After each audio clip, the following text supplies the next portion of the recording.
एक शख्स डॉन से दोस्ती कर लेता है। इसके बाद उसके घर आना जाना शुरू कर देता है और कुछ ही दिनों के बाद उस डॉन की बीवी के साथ ही वह नाजायज संबंध बनाने लगता है। और जब यही बातें उस डॉन को पता चलता है, इसका क्या परिणाम होता है, इसी कहानी में आप सुनेंगे। नमस्कार दोस्तों, मैं हूं अंकुश। आज की सच्ची कहानी जो आप सुनने जा रहे हैं, यह कहानी राजस्थान की अलवर की है। 1 फरवरी 2022 नितेश जैन अचानक अपने घर से गायब हो जाता है। और यह पहली बार ऐसा नहीं था कि नितेश जैन अपने घर से गायब हुआ हो। इससे पहले वह कई बार अपने घर से बगैर बताए हुए चला जाता था, लेकिन इस बार ऐसा बिल्कुल नहीं था। पहले जब भी नितेश जैन अपने घर से जाता था या गायब हो जाता था, तो वह अक्सर अपने फैमिली के लोगों से बातचीत करता था और 1-2 दिनों में वह वापस लौट जाता था। लेकिन इस बार उसका फ़ोन लगातार स्विच ऑफ आ रहा था और कोई कांटेक्ट नहीं हो रहा था, जिससे उसे परिवार वालों को चिंता होने लगती है। और 7 फरवरी 2022 को अलवर पुलिस स्टेशन में जाकर नितेश जैन की गुमशुदगी की रिपोर्ट लिखा देती है। पुलिस नितेश जैन की गुमशुदगी की रिपोर्ट लिख लेती है और कहती है, ठीक है, आप जाइए, हम नितेश जैन की ढूंढने की कोशिश करते हैं। लेकिन नितेश जैन की फैमिली यह कहता है कि कुछ दिनों से नितेश जैन के ऊपर खतरे मंडरा रहा था। हम लोग को चिंता हो रही है कि ऐसा न हो कि उसके साथ कुछ अनहोनी हो जाए। तब पुलिस पूछती है कि कैसा खतरा उस पर मंडरा रहा है। तब नितेश जैन के माँ बाप यह कहता है कि अजमेर के डॉन कुछ दिनों से नितेश जैन का पीछा कर रहा है और यह बात नितेश जैन अपने भाई को बताया था, इसलिए हम लोग को चिंता हो रही है। तब पुलिस छानबीन शुरू करती है और अब यह मामला अलवर से अजमेर चला गया था। अजमेर में पता लगाता है उस डॉन के बारे में। तब पुलिस को यह बात पता चलता है कि वह गुंडा बदमाश कोई और नहीं बल्कि हरीश लंगड़ा है, जो एक घोषित अपराधी है और वह कई बार जेल जा चुका है। और जब हरीश लंगड़ा से पुलिस पूछताछ करती है नितेश जैन के बारे में, तो कुछ भी बात पता नहीं चलता है। जब पुलिस को कहीं से कुछ पता नहीं चल रहा था नितेश जैन के बारे में, तो यह पता लगाती है कि नितेश जैन और हरीश लंगड़ा की क्या कहानी है। तब यह कहानी पता चलता है कि नितेश जैन प्रॉपर्टी डीलर का काम करता था और कुछ महीनों से वह सट्टेबाजारी में भी अपना कदम रखा था। और उसी सट्टेबाजारी में जब वह कदम रखा था, तो उसी सट्टेबाजारी में उनकी मुलाकात गुंडे, क्रिमिनल, शूटर, डॉन लोगों सबसे मुलाकात होती है और उससे दोस्ती भी हो जाती है। और उसी दौरान उसके हाथों किसी का एक कत्ल हो जाता है, जिस जुर्म में वह जेल चला जाता है। और जब वह जेल जाता है, तो उसी जेल में कई गुंडे बदमाश लोगों सबसे भी इसकी दोस्ती होती है।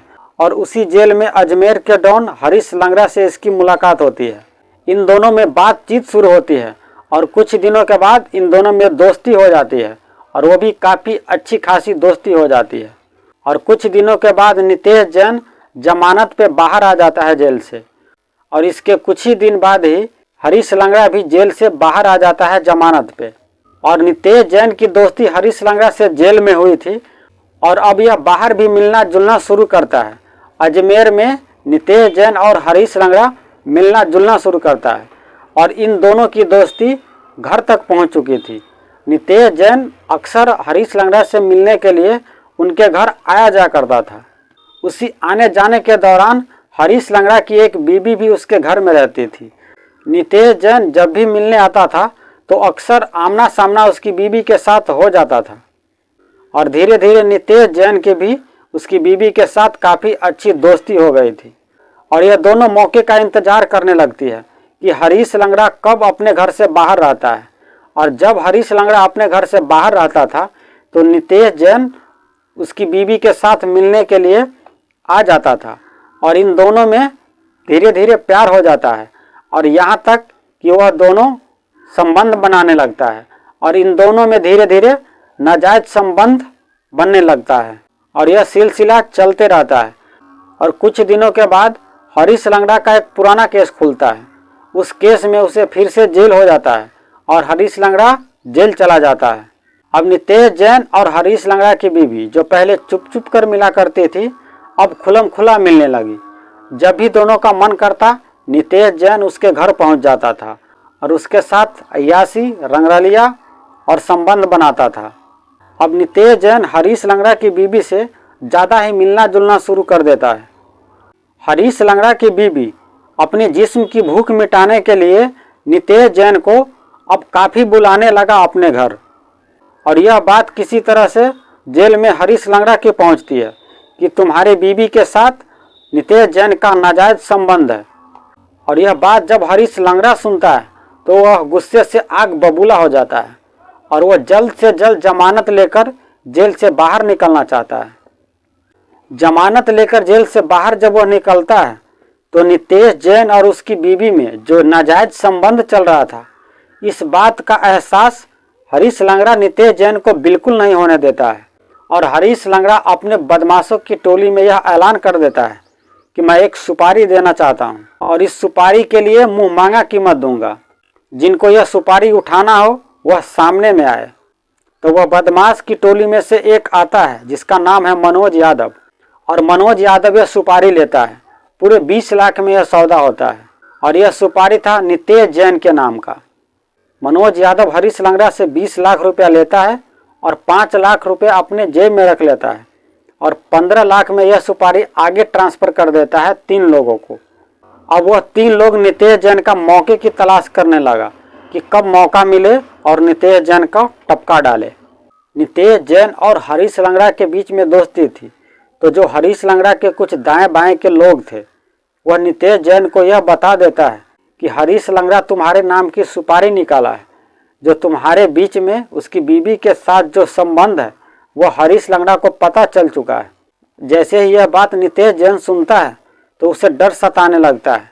उसे मालूम है कि हरीश लंगड़ा किसी भी हद तक जा सकता है।